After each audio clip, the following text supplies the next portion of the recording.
누가복음 5장 1절에서 7절 말씀 함께 보도록 하겠습니다.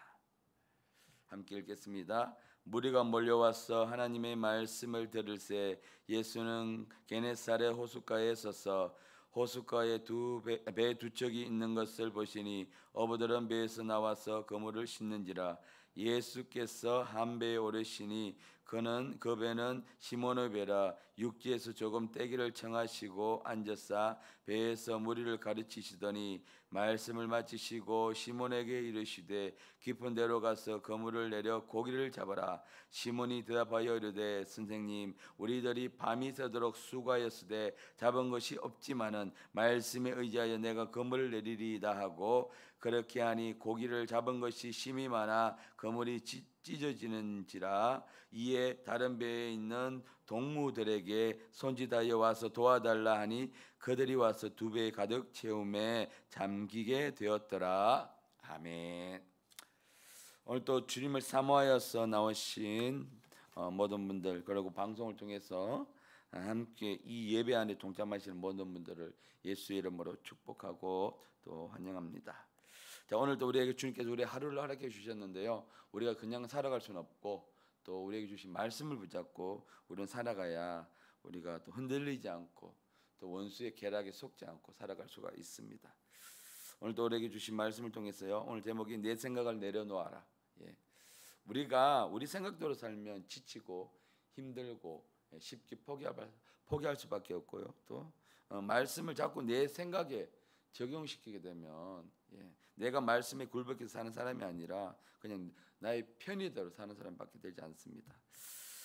자, 그래서 믿음의 사람이 되기 위해서는 먼저 생각의 변화가 일어나야 됩니다. 그러니까 내가 가진 생각에 그래서 그 생각을 내려놓고요. 왜냐하면 그 생각에 따라서 사람들은 그 삶이 결정이 됩니다. 내가 오늘 또 뭘 하면서 어떻게 살아갈까? 생각에 따라서 그 삶이 결정되는데, 잠언 4장 23절의 말씀은 모든 지킬 만한 것 중에 더욱 내 마음을 지키라. 생명의 근원이 이에서 남이라. 이 말씀은 사람이 죽고 사는 것이 즉 마음 생각에 달렸다는 거니까, 마음을 잘못 먹고 생각을 잘못 해버리면 쉽게 우리는 삶을 포기하기까지 하죠. 그래서 여러분, 이런 말이 있죠. 정신이 육체를 지배한다는 말이 있습니다. 그래서 사람이 마음먹은 대로 생각을 따라 살아가는 존재들이기 때문입니다. 그래서 그 누구도 생각을 이길 수는 없습니다. 그런데 우리는 생각을 따라 사는 자들이 아니라 영을 따라 살아가는 자들입니다. 여러분, 이스라엘 백성들은요 430년 동안 애굽에서 종살이 하다가 하나님의 그 은혜로 말미암아 출애굽하게 되었습니다. 그런데요, 그들은 그 긴 세월 동안 애굽에서 출애굽이라고 노예 생활을 하다 보니까 그 철저하게 부정적인 생각들이 그 사람들을 지배하고 있었습니다. 그래서 이 광야 생활을 하는 동안 늘 불평 불만에 쌓여 있었고 하나님 말씀에 거역하게 일쑤였습니다. 그래서 결국 어떻게 되었습니까? 여수아와 갈렙을 제외하고는 그 1시대의 모든 사람들이 하나님이 약속하신 땅, 젖과 꿀이 흐르는 그 가나안 땅에 들어가 보지도 못하고 그냥 바람만 보다가 광야에서 모두 죽게 되었죠. 우리는 그래서 우리 마음속에 깊이 뿌리 잡고 있는 이 부정적인 사고와 늘 싸우면서 살아가고 있는데, 이 부정적인 사고는요 믿음을 가로막는 가장 큰 장애물이 되는 것입니다. 그래서 그리스도 안에서 우리가 새로운 피조물이 된 우리는요 이 부정적인 사고로 우리가 쌓여 있고 있는 이 옛사람의 모습을 정말 벗어버리고요, 변화된 새 사람의 모습을 옷을 입고 우리는 살아가야 합니까? 옛사람을 철저하게 십자가에 우리는 못 박아야 됩니다. 구원받았다고 해서 이 옛사람이 없어지느냐? 그렇지 않습니다. 그렇기 때문에 우리는 날마다 이 옛사람을 십자가에 못 박고요, 변화된 새 사람의 옷을 입고 살아가야 합니다.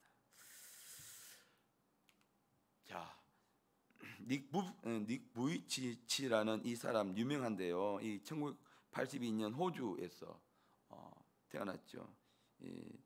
호주 멜버른이라는 동네에서 태어났는데 잘 아시겠지 뭐 팔다리가 없습니다. 그리고 몸통만 있는 그런 아이로 태어났습니다. 부모가 이 아이를 본 순간 아이가 태어났다고 기뻐할 수도 없었고요. 또 주변에 있던 사람들이 축하한다 말을 할 수도 없었고 부모한테 어떤 위로도 할 수가 없었습니다.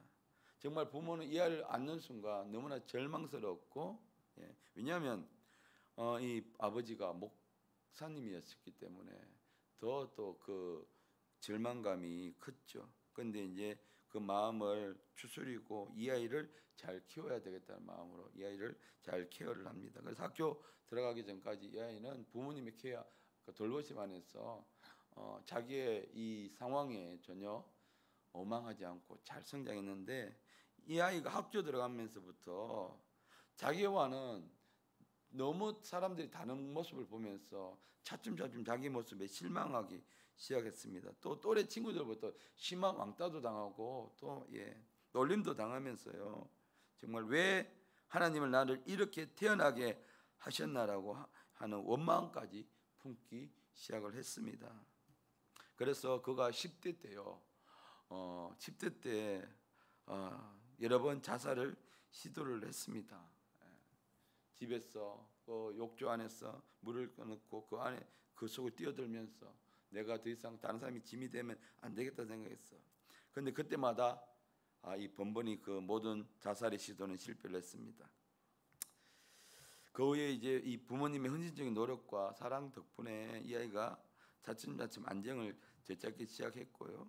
그 후에 이제 하나님의 은혜를 이 아이가 경험하면서 매일 이제 이 아이에게 부모가 말씀을 읽게 했거든요. 그 말씀을 통해서 하나님의 사랑을 경험하고, 그래서 긍정적으로 생각이 긍정적으로 변하기 시작을 했습니다. 근데 완전히 이 아이가 변화된 것은 아닙니다. 한쪽에 늘 이런 나의 장애, 나는 왜 이렇게 태어났을까라는 이 부정적인 생각을 가지고 있었기 때문입니다. 그런데요, 어느 날 말씀을 계속 읽다가 요한복음 9장 3절 말씀이 그에게 완전히 그를 사로잡아 버렸습니다. 어떤 말씀이냐면 예수께서 대답해 이르시되 이 사람이나 그 부모의 죄로 말미암아 인한 것이 아니라 그에게서 하나님이 하시는 일을 나타내고자 하십니다. 그러니까 태어날 때부터 앞을 보지 못한 이 맹인 이야기를 읽으면서 자신과 죄가 너무 비슷한 겁니다. 그런데 그 아이가 그렇게 된 것은, 그 사람이 그렇게 된 것은 누구의 잘못도 아니라는 것입니다. 정말 그를 통해서 하나님이 일하시고 하나님이 영광을 받으시기 위한 목적이기 때문에 그가 그렇게 태어났다는 것을 읽으면서 그동안 하나님을 원망하고 나는 왜 이렇게 태어났을까라고 생각했던 그의 생각이 완전히 변화되기 시작했습니다. 늘 나는 다른 사람의 짐이야, 나는 다른 사람의 부담감이야라고 생각했던 그가 나에게도 하나님의 목적이 있구나라고 생각하면서 그의 인생에 그의 어두움 사로잡고 있던 한쪽 구석의 어둠이 완전히 사라지면서요, 인생이 180도로 변화되는 삶을 맞게 되었습니다. 여러분, 말씀이 있어야 합니다. 말씀이 있어야 그 사람이 변화됩니다. 말씀이 그 사람을 변화시키는 것이지 나의 다짐이나 나의 결심이나 이것이 그 사람을 변화시킬 수가 없는 것입니다. 그 우리들의 감정은요, 하루에도 수십 번 변합니다. 내가 오늘 이 말씀을 받고 은혜를 받았어요. 그래서 내가 이 말씀대로 살 것 같지만 그것은 나의 감정에 의한 것이면, 돌았으면 그 감정은 금방 쉽게 변화되고 마는 것입니다. 여러분, 하나님의 목적이 분명하게 되었고 나 같은 사람을 이와 같은 방법으로 이용해서 하나님의 영광을 나타내신다는 것을 확신하고 이해되었습니다. 그래서 하나님은 다른 사람은 다른 방법으로 들어주시고 나는 나의 방법을 하나님께서 나를 들어쓰시는구나 것을 무의치가 깨닫게 되었습니다. 그래서 그를 감싸고 있던 이 부정적인 생각이 완전히 사라지면서요, 그 후에 그의 삶의 목적도 변화되었습니다. 죽지 못해서 살던 삶이 아니라 내가 이제 누군가를 도와줄 수 있겠구나, 하나님 목적에 내가 쓰임받을 수 있겠구나. 그래서 더 이상 삶을 포기하는 삶을 살지 않고요, 열심히 배우고 불가능한 일에 도전하는 그 삶으로 그가 살아가게 되었습니다. 그래서 지금 세계를 다니면서 자기와 똑같은 취지에 있는 사람들 또는 더 나은 정상적인 사람들에게도 그런 선한 영향을 끼치면서 복음을 전하면서 하나님 나라를 소개하면서 그런 삶을 살고 있는 것입니다. 생각의 변화는요, 그의 운명을 바꿔놓았고 그의 삶을 바꿔놓았습니다. 오늘 살고 있는 많은 그리스도인들이 아직도 옛사람의 생각에 사로잡혀 있습니다. 구원받았음에도 불구하고요. 여러분, 출애굽한 그 이스라엘 백성들이 부정적인 생각에 사로잡혀서 광야 생활을 하는 동안에 계속 원망하고 불평적인 삶을 살았습니다. 왜 그러냐면 그냥 그들 속에 있는 생각들이 변화되지 않았기 때문입니다. 출애굽에 나와서 구원을 받았지만 여전히 출애굽되어 있던 그 생활 습관들을 버리지 못했습니다. 왜 하나님이 이 사람들을 바로 가나안으로 인도하지 않고 이렇게 뺑뺑이를 돌리면서 광야 생활을 시키시냐? 예, 그렇습니다. 이 남아있는 생각들을 가지고 가면 하나님이 주시는 온전한 축복을 누리지 못하니까요. 그래서 이 생각을 완전히 하나님께서는 바꿔주시려고 했는데 여전히 그것을 모르는 상태에서 여전히 불평불만으로 살아갔다는 것입니다. 결국 그래서 옛 습관의 결과는 광야에서의 죽음이었습니다. 여러분, 우리가요 이 옛사람의 습관을 버리지 못한다면 우리는 영적으로 죽음을 맞이할 수밖에 없습니다. 그래서 우리는 철저하게 옛사람을 처리를 해야 합니다. 여러분, 하나님의 약속의 땅 가나안의 축복을 여러분 옛사람을 가지고는 누릴 수가 없습니다. 자, 오늘 우리가 우리들의 생각을요 우리는 철저하게 내려놓아야 합니다. 오늘 예수님께서 우리 5장 1절부터 보시면 무리들에게 말씀하시는 것을 마치시고요 시몬의 배에 오르십니다. 그러고 나서 시몬에게 이렇게 말씀하시죠. 그물을 내려서 깊은 데로 가서 고기를 잡아라 말씀하십니다. 그런데 여러분 보시면 읽으면서 보시면 방금요 시몬과 그 친구들은요 방금 일을 마치고 밤새도록 작업을 하고 이제 내일 일을 하기 위해서 그물을 손질하고 있는 중입니다. 그러니까 지금 방금 들어온 이 사람들에게 이 육체적으로 극도의 피곤함이 있습니다.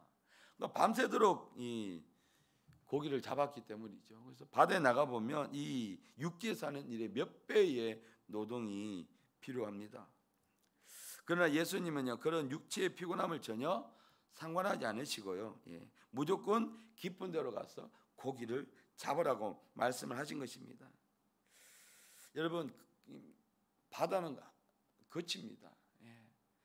여기서 날씨가 좋을 것 같아도 바다에 나가면 또 바다는 파도와 싸워야 되고요. 그것이 바로 어부들의 일상입니다. 그러니까 그 성격은 어떻습니까? 거칠 수밖에 없고 고지식할 수밖에 없습니다. 특별히 오랫동안 이 고기잡이를 한 사람들은요 다른 사람들의 말은 잘 듣지 않습니다. 왜? 자기들 확고한 신념이 있습니다. 내가 그동안 이렇게 해서 고기를 잡았기 때문에 누가 뭐라 그래도요 경험이 풍부한 사람이 와서 뭐라 이야기를 하더라도 절대 잘 듣지 않습니다. 왜? 오랫동안 축적된 경험을 자기는 가지고 있기 때문에 그걸 절대적으로 신뢰하고 있기 때문입니다. 그래서 절대로 자기 생각을 걷지 않습니다. 그래서 뱃사람들하고 어부들하고 이 고기 잡는 사람들하고 바닷일 하는 사람들하고 이야기해 보면요 그들을 설득할 수가 없습니다. 그래서 5절 말씀에요 베드로가 이렇게 이야기하죠. 시몬이 대답하여 이르되 선생님 우리가 밤새도록 수고하였으되 잡은 것은 없지만요. 지금 상태를 이야기를 하고 있습니다. 이것이 바로요 믿음을 방해하는 인간적인 우리 옛사람의 사고 방식입니다. 우리가 밤새도록 그물을 내렸다 올렸다 반복하며 수고했지만 잡지 못했거든요. 근데 또 나가라고 하니까 오늘은요 고기가 없어요. 나가면 안 돼요. 헛수고예요. 우리를 귀찮게 하지 마세요라는 이 인간적인 내면의 생각들이 깔려 있습니다. 그러니까 인간적인 내면의 생각들이 깔려 있는 상태에서 그 위에 믿음의 생각을 한다는 것은 절대로 불가능합니다. 그 믿음의 생각이 그 인간적인 생각을 점령할 수 없습니다. 절대 그렇게 움직이지 않습니다. 이 인간적인 생각이 완전히 박살난 다음에 그 다음에 우리가 믿음의 생각이 그 사람을 점령할 수 있는 것이고 순종할 수 있는 것이죠. 자, 왜 이렇게 그러면서요 2절 우리가 또 2절로 돌아가서 말씀 보면 어부들이 매가 안에 배입니다. 배에서 나와서 그물을 싣고 있는지라. 자, 이 말씀 뭡니까? 이미 열심히 이제 내일 일을 위해서 오늘 하루를 마무리하고요. 그 준비를 하고 있다는, 그러니까 나갈 생각이 1도 없다는 거예요. 추워도 없다는 거예요. 그러니까 절대로 힘들어서 나갈 수가 없다는 것이요. 그래서 순종할 마음이 전혀 없다는 것입니다. 그런데 예수님은 또다시 이야기죠. 깊은 데로 가서 그물을 내려라. 그러니까 이 말씀과 이 말씀이 정말 상호 충돌합니다. 그러니까 우리가 언제든지 믿음의 말씀과 하고 인간적인 말씀이 계속 충돌합니다. 그러니까 이 인간적인 우리 생각들, 옛사람의 생각들을 십자가에 못 박지 않으면요, 말씀을 듣고 나서도요, 말씀을 들을 때는 아멘으로 받지만 딱 문을 교회 밖을 딱 나오고 나면요, 인간적인 생각이 처리되지 않기 때문에 어느 순간에 그 덮어버립니다. 그러니 말씀을 없이 하루를 시작하면 어떻게 되겠습니까? 그냥 우리는 인간적인 생각으로 살아갈 수밖에 없는 것입니다. 여러분, 말씀을 순종할 때는요, 이 인간적인 생각, 우리 옛사람의 생각이 완전히 없어져야 합니다. 내 생각에 맞는 것만 순종하면 절대로, 그러니까 내가 편한 대로만, 내가 유익하는 대로만 순종하면 하나님의 역사가 일어날 수가 없습니다. 여러분, 기적은요, 아무나 경험할 수 없습니다. 그냥 아무나 이렇게 하나님의 기적이 나타난다면 그건 더 이상 기적이 아니죠. 순종할 수 없는 상태라고 할지라도요, 그것까지도 순종할 때에, 지금 고기 잡으러 다 그물 다 씻어 놨는데 다시 그물을 들고 다시 나가는 이것까지 순종해야 비로소 그 기적의 주인공이 될 수 있습니다. 사실 인간적으로 이해를 합니다. 이 40일 작정 기도에 들어오지 못하시는 분들, 직장 생활하고요, 일하면서 이 40일 작정 기도를 하는 거 쉬운 일이 아닙니다. 퇴근하고 나오면 몸이 천근만근 되죠. 그러니까 이미 육체의 피곤함이 우리 생각을, 우리 전체를 점령해 버리니까 순종하기가 쉽지 않습니다. 또 새벽에 피곤한 몸을 이끌고요, 또 매일 나온다는 건 정말 쉽지 않습니다. 이해를 하지요. 그런데 이것까지도 말하고 순종하라는 것입니다. 그래야 하나님의 역사, 하나님의 기적이 일어날 수 있다는 것입니다. 기쁜 대로 가라. 우리가 원하는 것이 아니라 하나님의 원하심, 우리가 이끌려 가라고 순종하라는 것입니다. 하나님 원하시는 곳으로 나가는 것입니다. 우리가 집에서 쉬고 싶은데 하나님은 기도의 자리로 나오라. 이 새벽을 깨워서 나와라. 왜 하나님이 40일 작정 기도를 시키실까요? 우리의 이 인간적인 생각을 굴복시키기 위해서요. 하루를 마무리하고 이제 좀 쉴 수 있겠다고 생각했는데 그 생각을 무참히 깨버립니다. 예수님께서요. 순종할 수 없을 때에 순종하면요, 바로 우리가 기적의 주인공이 됩니다. 그러니까 이 하나님의 역사하심이 일어난다는 거 쉬운 일이 아닙니다. 누군가는 이런 나의 모든 것까지도 다 하나님 앞에 완전히 맡겨버리고 그럴 때요, 순종의 기적의 주인공이 될 수 있는 것입니다. 그러니까 우리가 너무 쉽게 생각하면 안 됩니다. 이번 수련회 때요, 다들 기도를 하고 있지만 내가 어디까지 순종하고 있는가를 점검을 하셔야 돼요. 낫는 거 다 좋아요. 치료되는 거 다 좋고 다 그런 일 일어나는 거 다 원합니다. 교회는 다 원하는데 원하기만 할 뿐이지 우리의 수고가 없고 믿음의 수고가 없는 상태에서는요, 그냥 바람에 그칠 뿐이라는 것이죠. 자, 5절 말씀으로 다시 가서 보면, 자, 이 말씀을 하고 났어요. 베드로가 아까 앞에 있는 이 말을 합니다. 선생님, 밤이 새도록 수고했는데 못 잡았어요. 이렇게 이야기하고 나서 그 뒤에 말씀에 의지하여. 저는요, 이 말씀을 그냥 딱 읽을 때 어떤 말씀에 의지해서 그렇구나. 그냥 예수님이 한번 말씀하시니까 베드로가 이 사람이 딱 준비가 돼 있어서 그냥 순종의 사람이었기 때문에 할 수 있었구나라고 그렇게 저는 이 부분을 제가 이해를 하고 있었습니다. 근데요, 보니까 이 말씀을 연구해 보니까 자세히 보니까요, 우리가 3절 말씀했어요. 3절 말씀 성경을 좀 보시면 5장 3절, 누가복음 5장 3절인데요. 예수께서 배에 오르시니 그 배는 시몬 베드로의 배라. 육지에서 조금 떼어기를 청하시고 앉으사 배에서 무리를 가르치시니라고 나옵니다. 그러니까요, 이 말씀이 있기 전에 가서 기쁜 들어가서 금을 내려라고 말씀하시기 전에 이미 예수님께서는 그 무리들에게 향해서 말씀을, 이 가르치다는 표현은요 선포하다가 아니에요. 그냥 자세히 말씀을 풀어서 그 사람들에게 이해하기 쉽게 설명하다라는 의미예요. 그러니까 보면 2절에 보니까 어부들이 배에서 나와서 그물을 싣고 있더라고 그랬거든요. 그게 뭐냐 그러면 이 사람들 배에서 나와서 지금 예수님이 무리들에게 하시는 말씀을 듣었다는 이야기입니다. 그러니까 사전에 이미 순종할 수 있을 때도록 이 말씀을 통해서 말씀이 그 사람들 지금 작업을 하고 있다는, 그러니까 하나님의 말씀이 들리면서 예수님이 찬찬히 그 무리들에게 설명하는 그 말씀을 가만히 듣고 있었다는 것이죠. 그러니까 그 말씀이 들어오니까 베드로 내면 속에서 변화가 일어나기 시작한 것입니다.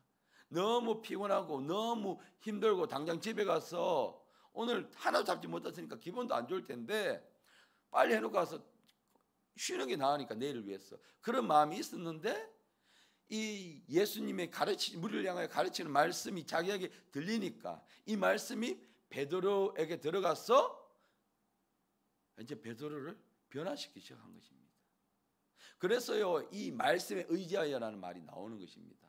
그냥 예수님이 지시해서 베드로가 다 준비되어서 순종의 사람이라서 그런 게 아닙니다. 그러니까 우리가 말씀을 들을 때도요 그 말씀을 딱 받고 나서 내가 바로 순종할 수 있으면 정말 준비된 사람이 순종의 사람입니다. 그런데요 말씀 우리가 묵상하고 또 말씀 우리 속에서 능력으로 나타날 수 있도록 계속 그 말씀을 묵상하는 과정들이 필요합니다.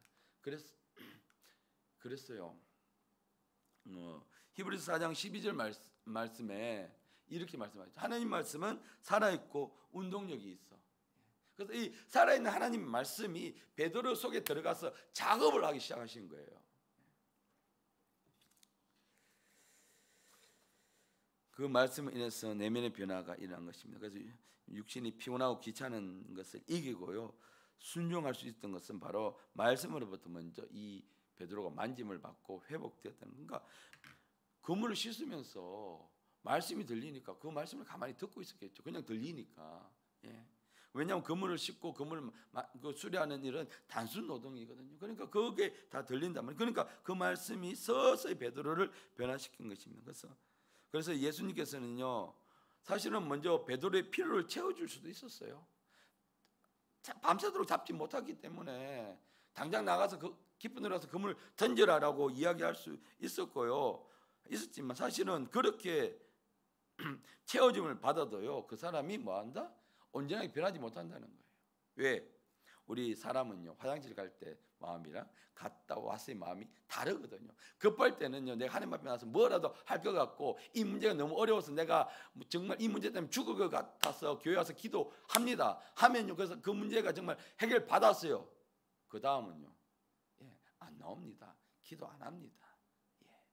그게 바로 변화되지 않은 옛사람의 마음을 갖고 있는 사람들의 모습이거든요. 저도 수차례 제 마음이 그렇다는 것을 많이 경험하고 살았기 때문에요. 그래서 예수님께서는 먼저 베드로에게 말씀을 주셔서 베드로의 마음을 만지신 거예요. 왜? 순종할 수 있는 마음이 될 수 있도록요. 그래서 말씀이 먼저 선포되어야 하는 것입니다. 집회를 통해서 우리가 말씀을 받을 수 있는 준비를 이렇게 40일 동안 우리가 하는 것입니다.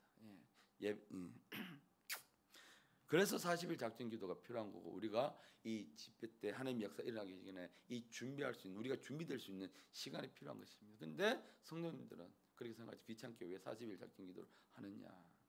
왜 꼭 밤만 하느냐? 왜 꼭 이때 하느냐?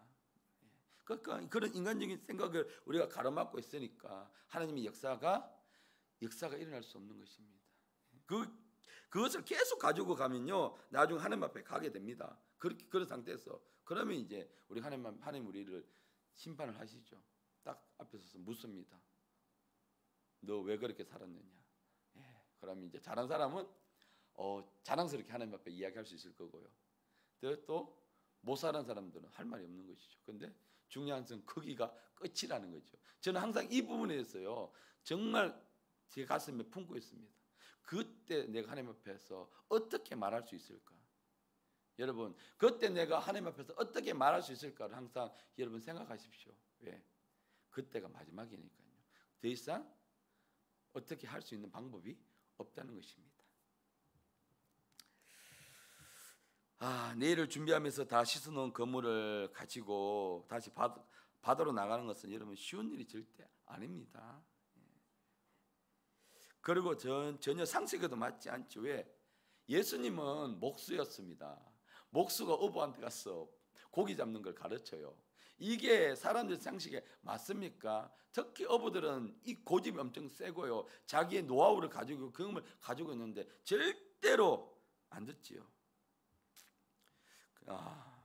근데 여기에 이런 믿음이 필요합니다. 그럼에도 불구하고 믿음이 필요합니다. 그러니까 내가 하기 싫어서 억지로 순종하는 것이 아니라 할 수 없는 상황, 내가 할 수 없음에도 불구하고 주님이 말씀하시니까 기쁨으로 순종하는 믿음. 그럼에도 불구하고 내가 할 수 없음에도 불구하고 주님이 말씀하시니까 순종하는 그 삶. 이런 믿음이 필요한, 이런 믿음은 어떻게 생깁니까? 우리 말씀으로 만들어져야 하는 것입니다. 그래서 말씀의 깊은 묵상과 인격적인 주님과의 만남이 바로 필요한 것이죠. 그래서 이번 수련회에서 주님이 원하시는 순종이 바로 이것입니다. 이것을 보시기 위해서 40일 작전 기도를 하게 하신 것이고요. 우리가 할 수 없는 상황임에도 불구하고 믿음으로 순종하는가를 보시는 것입니다. 전에 그런 하나님의 기적이 일어났다고 해서 우리가 기도한다고 해서 일어나느냐? 그건 하나님의 뜻에 달려 있습니다. 너희들이 어떻게 순종하는가? 어떻게 너희들이 기도하는가? 내가 이렇게 이야기를 했는데 그것을 어떻게 순종하는가? 하나님은 보시고 계시다는 것입니다. 단 한 사람이 그렇게 순종하면요. 여기는 베드로가 순종했잖아요. 많은 사람 필요 없습니다. 하나님 많은 사람 필요 없습니다. 순종하는 그 딱 한 사람, 그 사람만 사용하십니다. 그럼 그 사람만 하나님 쓰임 받습니다. 나머지는 그 순종에 죄송하지만 그 여인의 부스러기 생각나시죠? 이방 여인의 부스러기를 내가 주인의 상에 때린 부스러기를 내가 그 부스러기를 그냥 맛볼 뿐입니다. 자, 그래서 믿음의 순종의 결과는요 어땠습니까? 만선이었습니다.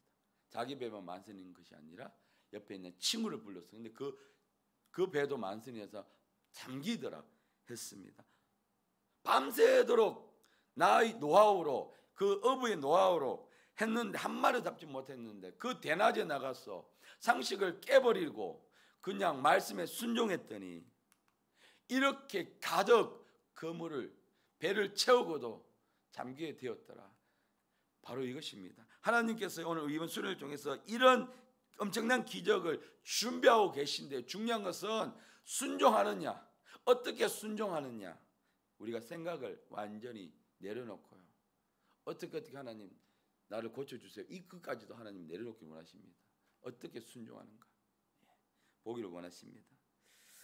자, 그래서요 우리가 수련회 이런 엄청난 기적을 경험하는 주인공이 될 것을 오늘 말씀과 함께 선포합니다. 그래서 말씀 앞에서 순종하는 자로 우리를 세워야 합니다.